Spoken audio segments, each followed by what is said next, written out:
Assalamualaikum warahmatullahi wabarakatuh. Kita belum selesai membahas tentang perspektif normatif dalam Islam. Jadi perspektif normatif itu melihat semua itu berdasarkan teks ataupun kontekstualis. Jadi agama merupakan aturan yang murni dari Tuhan dan tanpa campur tangan manusia. Referensi ini diambil dari Abudin Atta dalam bukunya Metodologi Studi Islam. Nah, memahami bahwa Islam itu murni dari Tuhan dan tanpa campur tangan manusia.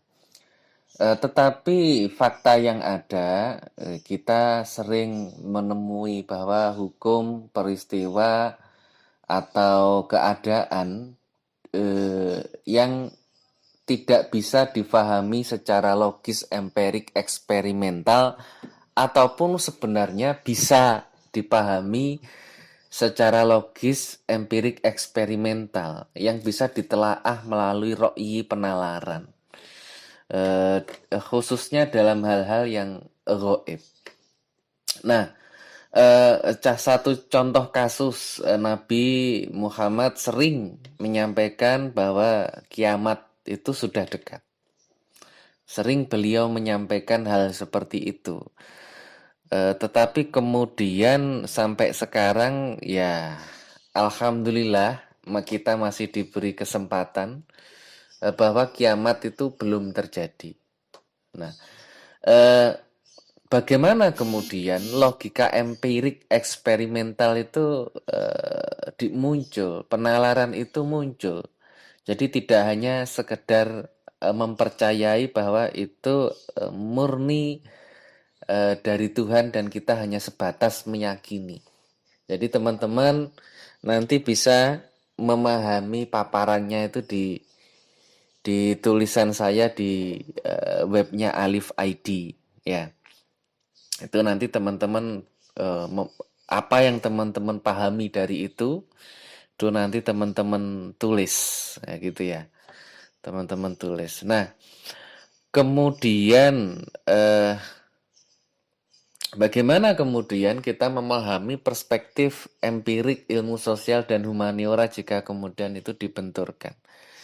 Maka cara pandang melihat manusia yang utuh itu dilihat dari bagaimana pengalamannya, bagaimana penemuannya, bagaimana bukti juga pemahamannya terhadap bahasa, seni, sastra, sejarah, kebudayaan, filsafat, dan juga kepustakaannya. Sehingga menentukan grade level seseorang. Kalau kita memahami orang bijaksana itu yang kayak gimana, maka referensinya banyak. Orang bijaksana itu yang ilmunya luas, yang dia bisa membagi secara adil, dia mengayomi, itu yang dikatakan orang bijak. Tetapi kalau kata Dr. Fahrudin Faiz, orang bijaksana itu malah orang yang tahu bahwa dia tidak tahu. Nah ini kan keren. Jadi kita banyak perbandingan. Seharusnya kita semakin luas dalam memahami sebuah pengertian, ya kan?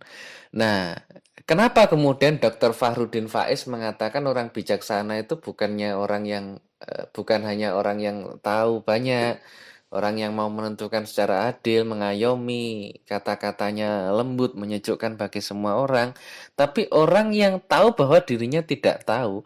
Karena orang bijaksana itu harusnya orang yang terus mau belajar, kata beliau. Nah ini keren. Nanti Dr. Fahrudin Faiz mengatakan bahwa orang bijaksana itu orang yang terus mau belajar sehingga dia tahu bahwa dia tidak tahu, akhirnya dia terus belajar. Dan tidak menjudge seorang bahwa oh ini salah, ini yang benar, tidak. Tapi semuanya dipelajari dengan baik. Kalau kata Jalaluddin Rumi ya, kalau kata Jalaluddin Rumi ya kebenaran itu ya kayak kaca yang jatuh dari langit, kemudian pecah, hancur, kepingan-kepingannya itu dibawa oleh semua manusia. Sehingga bagaimana kita menyatukan kepingan-kepingan itu agar kita mampu bercermin sehingga arofa nafsah fakot ngarofa roba. ya kan? Kita tahu, kita tahu diri kita jika kita sudah tahu mengetahui Tuhan kita, gitu ya. Mengarofa robah, fakot ngarofa nafsah, ya kan? Kita tahu Tuhan, kita ya tahu diri kita. Kita tahu diri kita, maka kita tahu Tuhan kita. Nah, hal-hal kayak gitu. Ini menjadi referensi yang sangat penting bagi kita semua, ya. Juga bagaimana kemudian melihat manusia yang lemah. Al-insan dhaif. Jadi kita itu bersin aja meninggal, ya kan? Bau. Kalau kita berkeringat aja udah bau. Mudah lupa, ya kan? Naruh kunci motor aja kadang lupa. Sek enom ya ngono padha wae ya, yang masih muda juga sama. Cegukan itu sudah mengganggu banget ya kan kalau kita tidak minum. Kadang kita minum 1 kali gagal ya. Masih cegukan aja. Minum harus 2-3 kali. Berarti manusia itu bergantung pada lingkungan, pada simbol-simbol yang ada. Nah, ini menunjukkan bahwa perspektif empirik ilmu sosial itu dilihat bagaimana manusia melihat dirinya berdasar pada pengalamannya, bagaimana penemuannya, bagaimana ya bahasa, seni, sejarah dan lain sebagainya. Nah, titik temu antara Islam, ilmu sosial dan humaniora adalah sisi humanisnya yang perlu untuk diingatkan dan difahami. Karena titik perkembangan revolusi industri dan teknologi kadang tidak membawa manusia ke sisi humanis. Jadi, tetapi kadang ada yang bergeser ke dehumanis ya. Seperti kasar, materialis, suka marah, liar, hedonis dan lain-lain. Itu. Perasaan, cara pandang, cita-cita dan kesan terhadap sesuatu perlu diteliti secara filsafat. Ya. Jadi tadi ya. Kadang titik temu antara Islam, ilmu sosial dan humaniora itu bagaimana kemudian mengantarkan kita kepada perkembangan revolusi industri dan teknologi agar manusia itu tetap humanis. Kata Khalifah Ali bin Abi Thalib seperti apa? Ya kita itu saudara dalam seiman. Tetapi yang tidak seiman, maka dia saudara dalam kemanusiaan. Karena kita sama-sama manusia. Bahkan yang terbaru, Prof. Quraisyihab mengatakan bahwa kemanusiaan itu lebih utama dari keberagamaan. Nah, ini keren juga. Jika kemudian teman-teman menyelami. Kenapa kemudian Prof. Quraisyihab mengatakan bahwa keislaman itu lebih diutamakan dibanding dengan keberagamaan. Ya kita sholat, kita puasa, kita haji, tapi kita masih menghardik anak yatim, mencela dan lain sebagainya. Nah itu ada kemudian bagaimana Islam memandang semua itu. Nah ini yang harus kemudian jadi titik tekan. Jadi titik tekan buat teman-teman semuanya. Muhammad Abduh, kalau kita pakai referensi lain mengatakan bahwa saya melihat Islam di Mesir, tetapi tidak melihat Muslim di dalamnya. Ya, ini keren. Ini nilai kritik juga. Bagaimana melihat, cara pandang perspektif Islam, ilmu sosial dan humaniora juga. Ya, melihat bagaimana Islam hanya dipandang sebagai ibadah mahdhah, tetapi dalam realitas sosial itu masih miris. Jadi saya melihat Islam di Indonesia, tapi tidak melihat Muslim di dalamnya. Ini harus kemudian kita kembangkan nalar fikir seperti ini, melihat sesuatu. Nah, harus ada bahan yang dikaji, ontologi.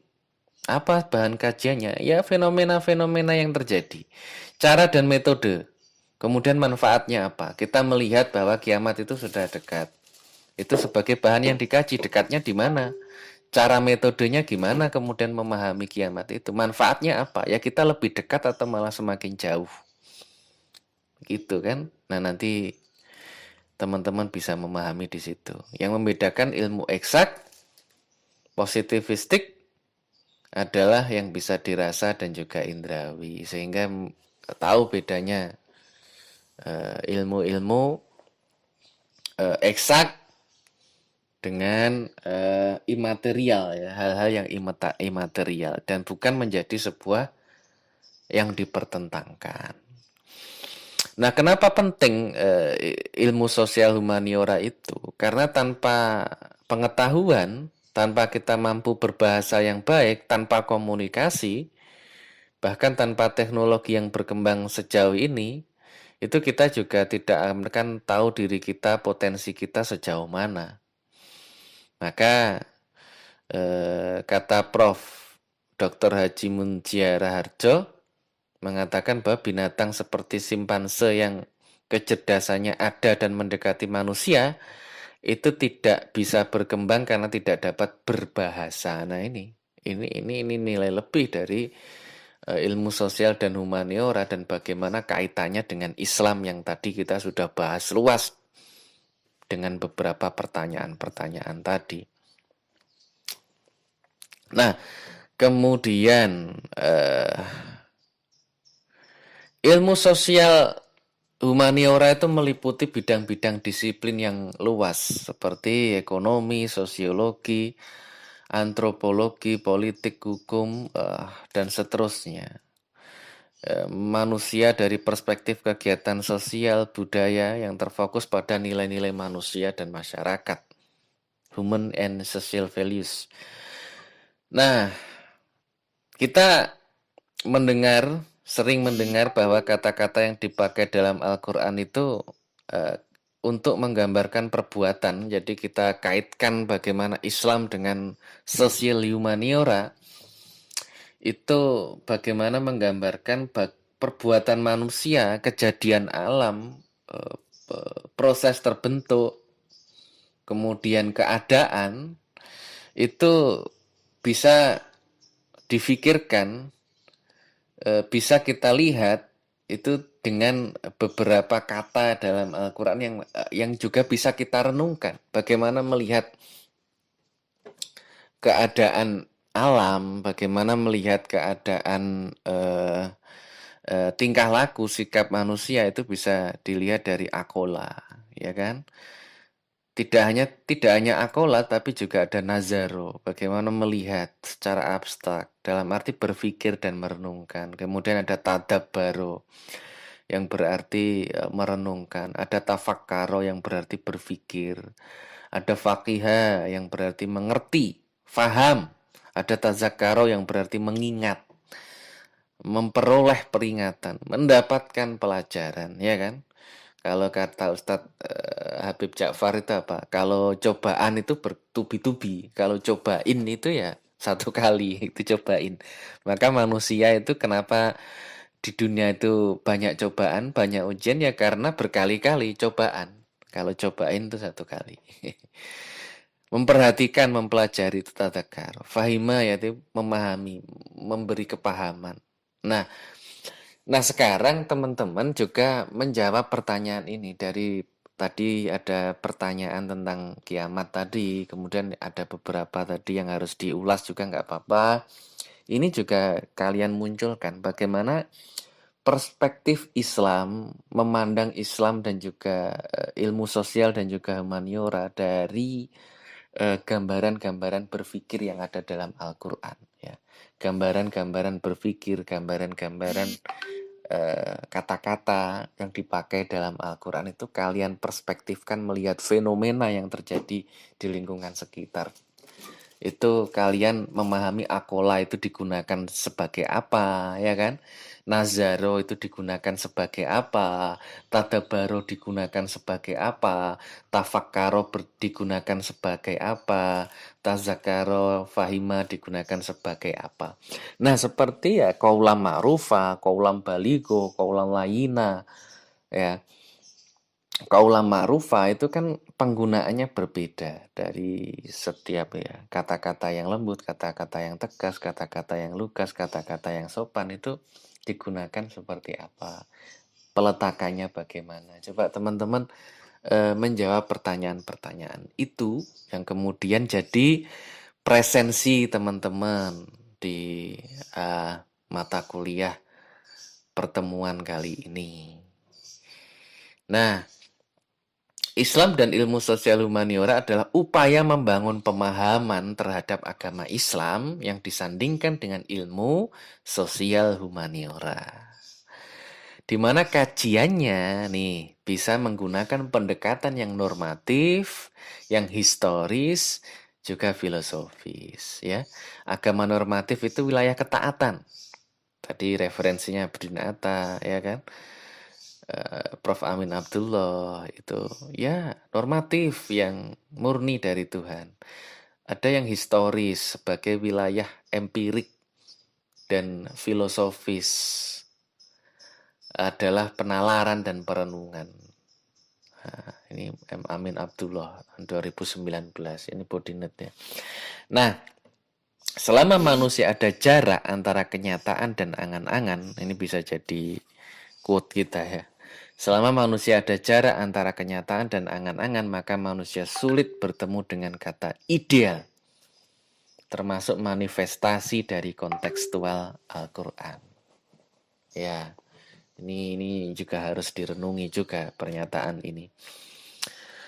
Kemudian teman-teman nanti referensinya banyak, bisa jadi dari Prof. Amin Abdullah, bisa dari Harun Nasution, Islam ditinjau dari berbagai aspek, Abudin Atta, MSI, Metodologi Studi Islam, atau filosof-filosof lama beliau yang jadi rujukan, ada Imam Al-Ghazali, Tahafut Al-Falasifa, atau kemudian Ibnu Rus, Tahaful Al-Tahafut, atau Bidayah Al-Mujtahid. Nah, ini teman-teman bisa pakai referensi-referensi itu, begitu. Atau pakai apa?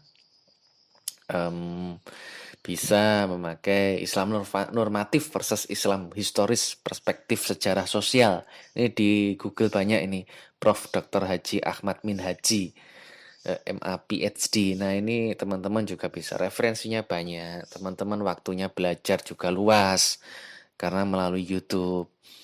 Jadi bisa wifi dulu, download dulu, atau teman-teman bisa nyari waktu yang luas. Jadi semoga bisa rileks, belajarnya sungguh-sungguh dan keberkahan manfaat buat teman-teman. Untuk minggu ini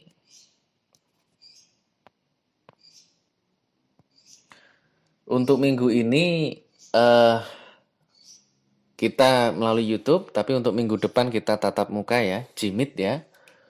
Karena minggu ini saya harus ke Salatiga, jadi kita tatap mukanya minggu depan.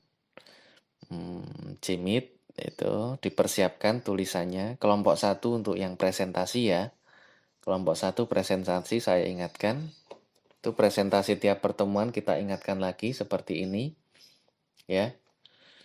Nah, teman-teman temanya apa? Nah, kemudian temanya dikembangkan jadi sebuah judul.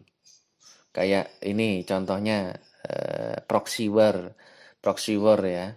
Proxy war itu kemudian judulnya ya dikembangkan. Kita kembangkan jadi Russian proxy war dalam perang sipil Suriah.